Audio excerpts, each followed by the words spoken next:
Matthew, of course, is writing to Jews, and he wants to convince them that Jesus is the kingly Messiah.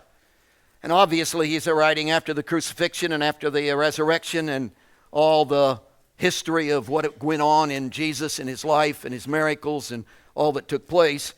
And Matthew is writing to Jews at that later date with this one purpose in mind. He's an evangelist, and he wants to win them to Christ. And it's interesting how he starts out his book. It's a little distressing to me the way he does it, but hey, he was writing it under the inspiration of the Spirit, so I'm trying to get into it and get a hold of exactly what he was trying to say. So in verse 1 of chapter 1, he begins his whole treatise of Jesus being the Messiah and convincing the Jews of that with these words: the book of the genealogy of Jesus Christ, the son of David, the son of Abraham. It's interesting that the word book in the original language of the scripture is biblios, which is where we get our word Bible. So he's actually saying the Bible, which is book, record, account, all of those kinds of things fit in to that meaning. But this is the biblios of the genealogy. Interesting that the Greek word for genealogy is a word you know. It's the word Genesis, which of course is the first book of the Bible. And it has the idea of origin and beginning. So the whole treatise that he starts with is, I want to tell you the absolute down-to-it truth, the book, the record, the account of the beginning, the origin of the person of Jesus Christ. Now, I don't think that's the way to start a gospel account. I think John knows how to start a gospel account. See, John leans into that thing and says, in the beginning was the Word was with God, and the Word was God. This Jesus is God. See, that's the way I would start. Knock their socks off, hit them straight between the eyes. That's what I'd do. John did that. Hey, Mark, he had his beginning of the gospel. He said, in the beginning of the gospel of Jesus Christ, the Son of God. Hey, that's the way to start a gospel account. That this Jesus is so intimately intertwined with the very essence of who God is, that he is God and he is come. So I would have started a gospel account like that. Matthew starts, I want to give you the record of the beginning of the existence of Jesus Christ. Now, you understand that as you go further into Matthew's account, you're going to discover that he tells us Jesus is God, that Jesus didn't begin at Christmas. He tells us that. But that isn't the way he starts. This is the beginning of the existence, the origin of the person of Jesus Christ. But then as he goes further, even in this very chapter, and we sang about it, it's verse 23, he gives this prophecy, behold, a virgin shall be with child, bear a son, they shall call his name Emmanuel, which is translated God, that's Jesus, with us. So Matthew believed Jesus was God. There wasn't anything against that. He didn't have anything against that. But hey, first impressions really matter. And he started this whole thing with, I want to give you the record, the account, the absolute truth of the beginning of the existence of the person of Jesus Christ. The beginning of the existence of the person of Jesus Christ. You understand that's a total focus on his manhood.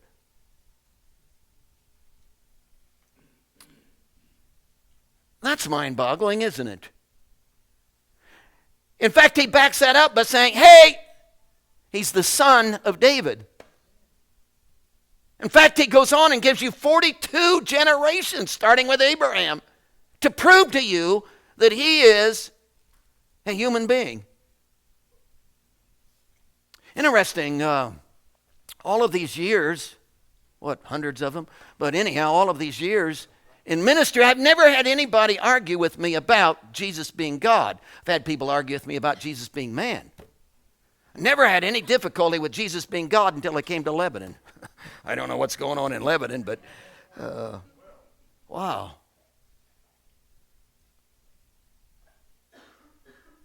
First impressions really matter. So what is he actually saying here? I want to give you the concept. It starts like this. God is doing an old thing. And maybe you want to correct me and say, no, he's not, according to Matthew, he's not doing an old thing. He's doing a brand new thing because this is the beginning of the existence of. Therefore, it's a brand new thing. And you would be right. But from Matthew's view, it's an old thing. Why? Because they've been talking about it for 42 generations. See, the whole Old Testament spells with this message. So this is not a new deal. This is not like, whoa, what a great idea. We've been hearing this idea generation after generation after generation from clear back in Genesis and the first messianic promise. This has been the hounding message of every single prophet. 42 generations again. This has been the long-range dream of God. God has been putting things in place, the whole tabernacle into the temple, everything that was going on from the lighting of the candles to the offering of the sacrificed lambs, they all point to this one single thing. This is an old deal, brother. We've been celebrating, looking at this thing for years and years and years. I was taught this in my childhood. Now I'm an old man and I'm still learning it and still being taught it. See, this is an old thing. So this is not some recent, wow, fad of the day. This is the record, the account, the biblios, the absolute truth of the beginning of the existence of Jesus Christ, who is the Son of David. Yeah, your great grandfather.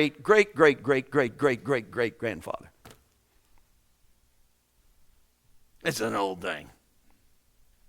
Really an old thing. Do you know that Matthew fills his book full of these prophecies? In fact, in the first 4 chapters, every single paragraph, except for 2, has a prophecy in it. Which tells you what? This is an old plan, people. This is not a reason. God has been dreaming about this for generations of time. You got to get that. Do you understand that there are 332 verbal predictive prophecies about Jesus coming? I'm talking detailed. I'm talking minute detail. 332. Do you know what the possibilities are of 332 verbal somebody stood on their hind legs and actually spoke this stuff. And whoa, it came into existence in one man. Do you know the probability of 332 verbal predictive prophecies all taking place in one man? I don't mean kind of taking place. I mean, well, yeah, if you just a little, well, yeah, he probably meant. I'm not talking that. I'm talking down to the detail, down to the absolute, whoa, that fits all the way from a nail into the hand stuff to where he was going to be born, Bethlehem, to all this wise men stuff, all flight to Egypt, all this stuff. All prophesied, 332 of them. You know what the possibility of that all happening in 332 verbal predictive prophecies happening in one man? They tell me it's 84, 1 out of 84 chances with 100 zeros after it, which is a number I can't make, and probably it's more money than you have, less money than you have tonight. So what can I say? More money than you have tonight. Verbal predictive. And they all took place. You think this wasn't planned? You think this Christmas thing didn't just happen? You think, well, wasn't that something? God has been after this for generations of time. This is an old deal. Old deal. Wow. Let's expand the concept. God is doing an old thing. Well, what's he doing? God is doing an old thing in becoming one of us. Now, I know in our self-centered cockiness, we look at that and say, isn't he lucky? Yeah. You're forgetting we're talking about God lowering himself. A pre-existent individual by the name of God who existed before this event, entering into a woman's womb and emptying himself. We're going to talk about this tomorrow morning. Emptying himself of everything that he had as God to join you. Do you know what?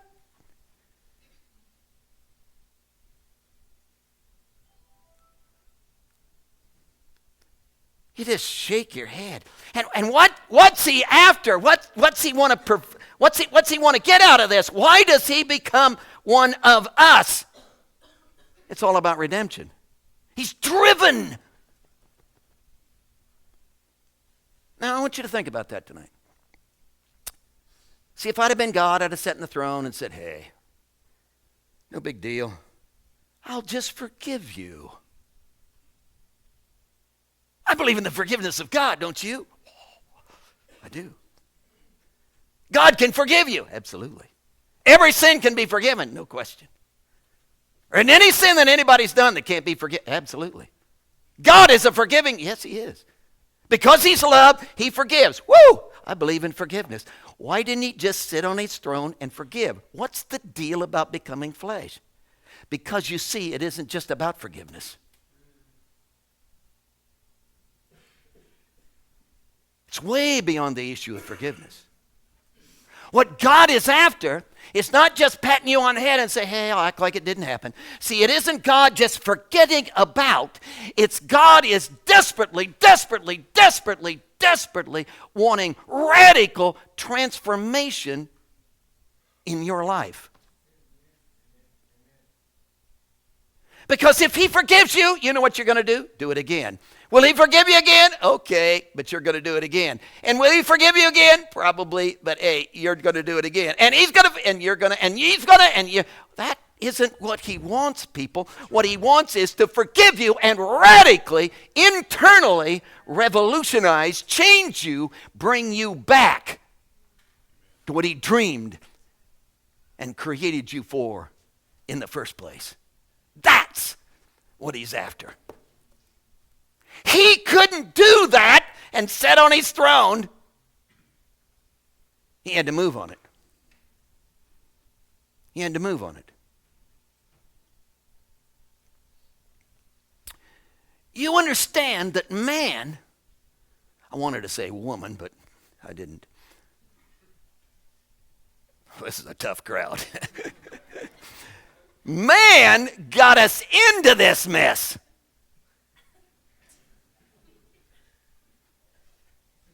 He did. Man got us into this mess. Man got us into this mess. Man was going to have to get us out of this mess. It was because of a man that we all entered into sin. It was going to have to be because of a man that we all entered into righteousness. That's what Paul said. Did you get that? See, this couldn't be just God sitting on his throne saying, oh, I forgive you. It's all okay. No, if there's going to be radical change within me, and I'm going to be the godly man from the inside out, and not just slip up and have God forgive me, but God transform my life until I become the godly man he's dreamed I could be, there's going to have to be radical transformation, radical redemption, radical change in my nature. How's God going to get that done? Well, man got us into this mess. Man is going to have to get us out of this mess. But you see, the man who gets us out of this mess is going to have to be a man who isn't in the mess. That's the problem. So when you go looking for a man who isn't in the mess of sin, where do you find one? All have sinned. So God said, I know what I'm going to do. I'm going to make another man. Only this time he said, nah, I did that once. Don't think I'll do that again. I think I will become that man. And God became man to get us out of this mess. You realize how important that is. Because see, if Jesus isn't God, then his death is the death of another nice guy. And lots of nice guys have died, but it didn't mean anything to me. But when you've got God becoming a man, you've got something going on that is so radical. And when you've got God who leaped off his throne and became a helpless babe in a woman's womb, with no resource that you can't have, no ability that you can't have, didn't have an edge on you. I hate that concept. The reason I don't like that concept is because it eliminates all my excuses. See, up to this time I've been able to say, hey, I'm not Jesus. That's why I honk my horn at you.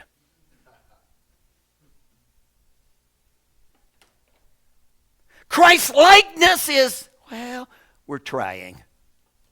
We're attempting. Nobody really is, but what if, ladies and gentlemen, what was going on in Jesus could go on in you? What if he really did become and had no resource you can't have, and everything that was going on in him is supposed to go on in you, and therefore everything that spilled out of him was to spill out of you? Wow.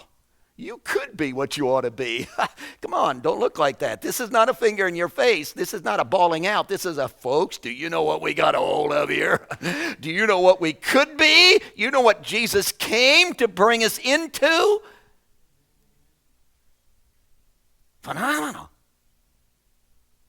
See, you can be what you ought to be. You can live like you ought to live. Well, I've tried. Yeah, I know. So, and you can't pull that off on your own. So that's why he became, in order to give you the radical transformation inside of the very essence of his resource that was going on in him, that you might have it in you. So Matthew says, oh, guys, let me tell you, this is the record, the biblios, the absolute down-to-it truth of the beginning of the existence of the man called Jesus, who was actually the son of David, needed deodorant like the girls, lived in a fallen world, felt pain, was tempted at every point like you've been tempted. Yet something was going on in him. Wouldn't it be something if it could go on in you? Something enabled him. Wouldn't it be something if that same thing could enable you?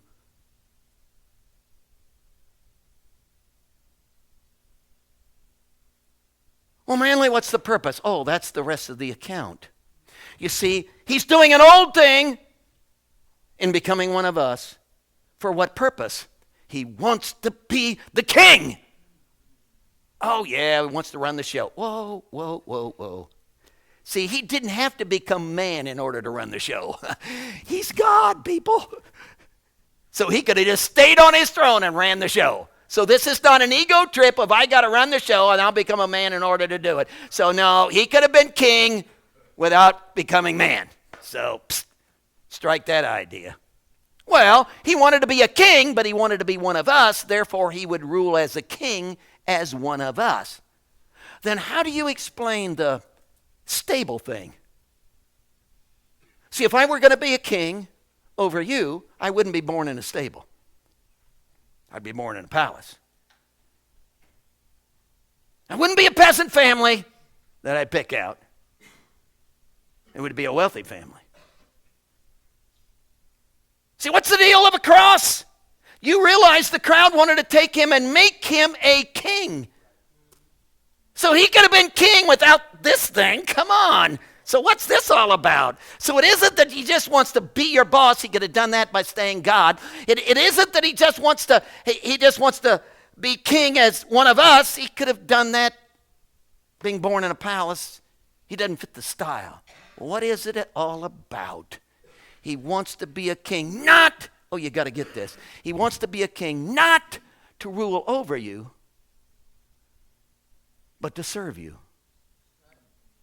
Now, that's the craziest thing I've ever heard of. And yet that was his whole lifestyle. He did not come to be served, but to serve. That's his style.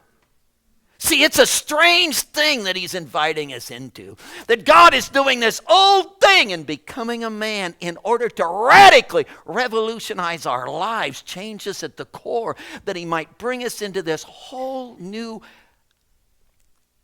quit living for yourself thing. Quit serving yourself stuff. Why don't you give your life up? See, the greatest sin in the world may be on Sunday morning when we as a congregation get together and sing, "Oh, to be like thee." Who wants to be like him? Pour your life out. Never think about yourself. Wouldn't it be interesting if every one of your problems, every one of my problems is all wrapped up in the fact that I'm always thinking about myself?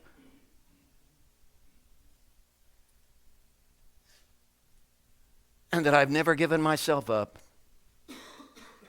for him to do the radical revolutionized lifestyle and nature and change inwardly. Oh, I wanted his forgiveness. Why? Because that helps me. Yeah. But wouldn't it be something to move into his nature and be one who never thinks of himself? Jesus,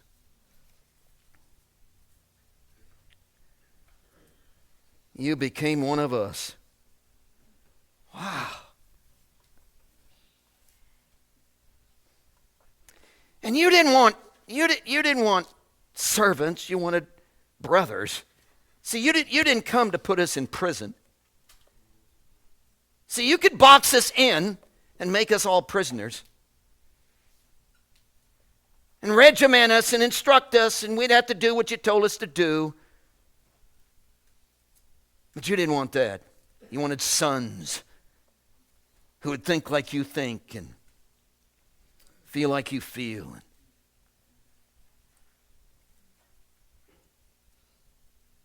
Would I let you not just forgive me tonight? Would I let you not just pat me on the head? Would I let you invade my life in such a way tonight that you change me?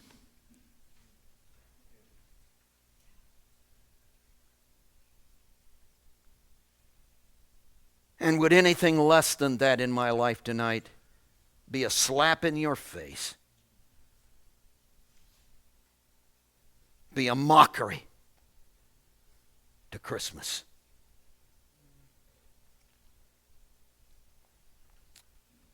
Heads are bowed. Hey, you could be what you ought to be. You could have victory, you know. You could fulfill the destiny of what God has dreamed for you. You could be the godly man and the godly woman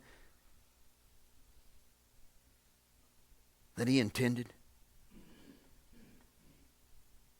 It's all there.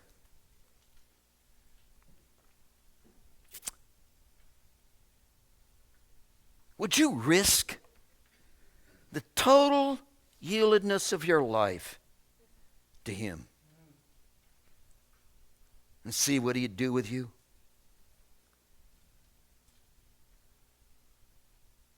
Hey, our altar's open. Want to seek him? Want to be a wise man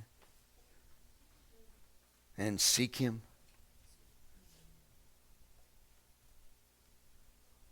These are those kind of moments.